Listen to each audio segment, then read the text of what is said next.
Good, good day, everyone. And at this moment, we'll be going to talk about a certain topic, which is one of the most important or significant thing that we should learn as we continue living our lives in this world full of technologies and innovation. So these topics are namely the network security and network ethics. So first, let's define those topics, and let me share my slides. First, we'll be going to define network security. So this network security is mainly referring to the policies, practices, and technologies designed to protect networks and data from unauthorized access, misuse, or destruction.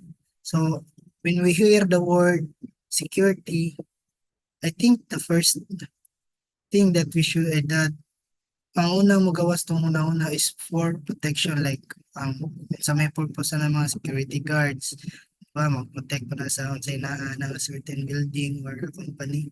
So same with this network security.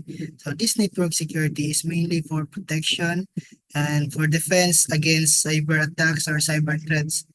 And this encompasses everything from securing hardware and software to protecting data and during transmission. So naay mga types ang network security. So let me just give you a certain type. So first is the firewalls. I think you're all familiar with this.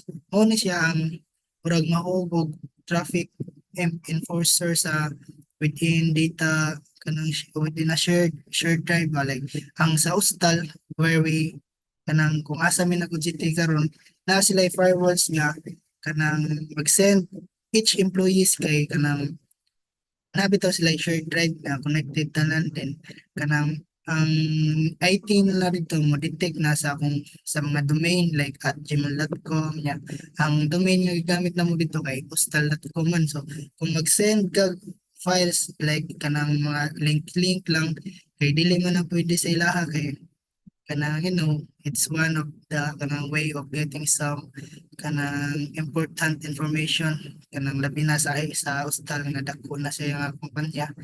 And kanang mao nilang gigamit firewalls wherein ma-detect nila dili nila ang example makasend ka pero if dili gali hostal.com ang imong domain kay dili sila ang imong gisendan kay dili maka-access.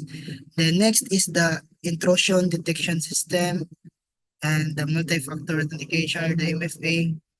So, naapod ni siya sa hostel where kanang murag kuan siguro na siya kanang Microsoft Authenticator nga app kanang like example kay sa imong Facebook account niya kung access ka sa kanang open ka sa laing devices then kanang murag itong mag-send siya code or kanang notification dito sa authenticator app, then kanang need nimo to input para maka-open jud ka sa imong PAN account ato nga certain device nga imong ganahan i-open.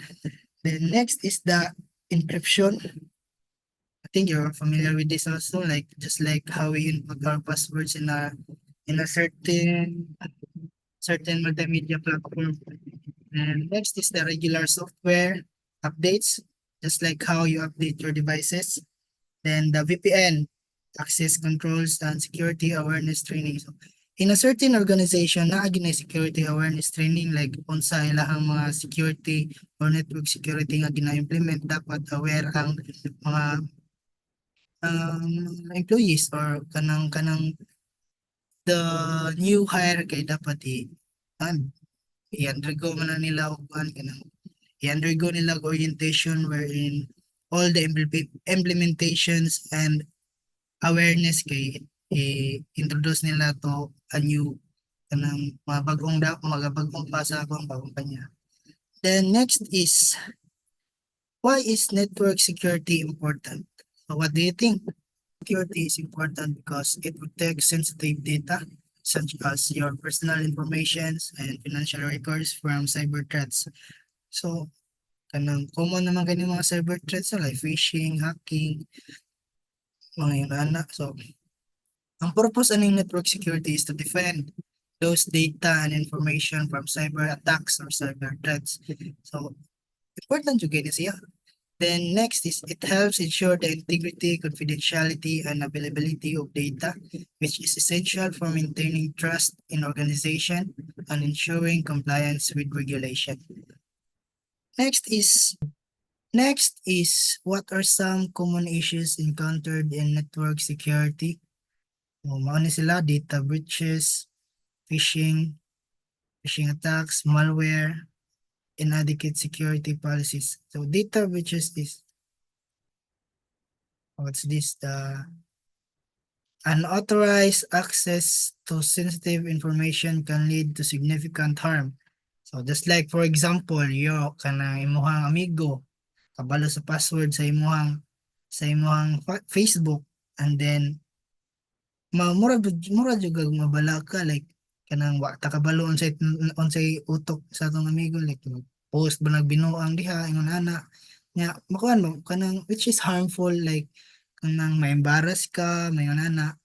Then next is the phishing attacks, deceptive attempts to gain sensitive information often through email. Mayon ana familiar naman mo na like kanang mga spam messages. Mao na siya yung mga phishing attacks. Then the malwares. The malicious software can compromise network security by stealing data or causing disruptions. Next is the inadequate security policies. Many organizations fail to implement or enforce proper security measures. So, naagi man yun sa like in a certain organization, pataka na nag-access, patakag ano wala bitay protection sa ilang mga information mo na mga kanang usahay ka na ilang mga important data kay makuha sa lain, mga copy, nana. So next is network ethics. So network ethics refers to the moral principles and guidelines that govern behavior in digital spaces, including the internet and technological interactions. So just like ethics, work ethics, kung naay work ethics, nasa network ethics, that serves as the guidelines niya kung sa of the guidelines of what we should do and what we should not.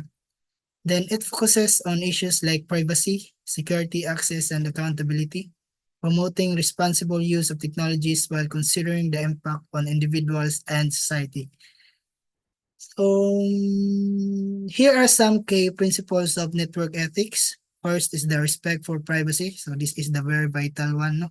Individuals should have their personal information protected and handled responsibly. Di ka magpataka og kanang example na mong cellphone, dili ka magpataka og hula, may ana.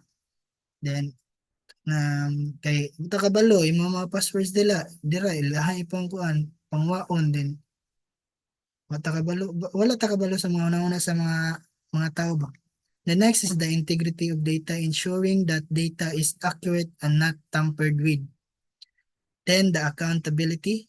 Users and organizations must be held accountable for their actions within the network. So, ayun na ay certain situations na ng data breaches like what we talked about kanang kanina dato na isgutan kanina the data breaches accountable kisa may accountable na so kita example ako nakatag akong data napod ko accountable po na kay wala ko'y like nagpasagad ako sa mga personal information ayun ano.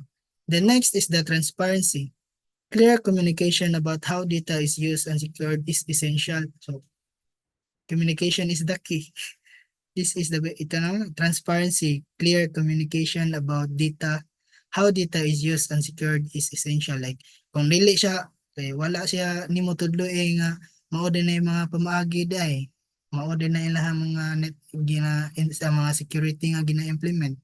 So kanang wala gyapon useless ang organization policies kung dili nimo i-communicate into someone nga wala pa nakapamilyar na. So that would be all for today and thank you very much for listening.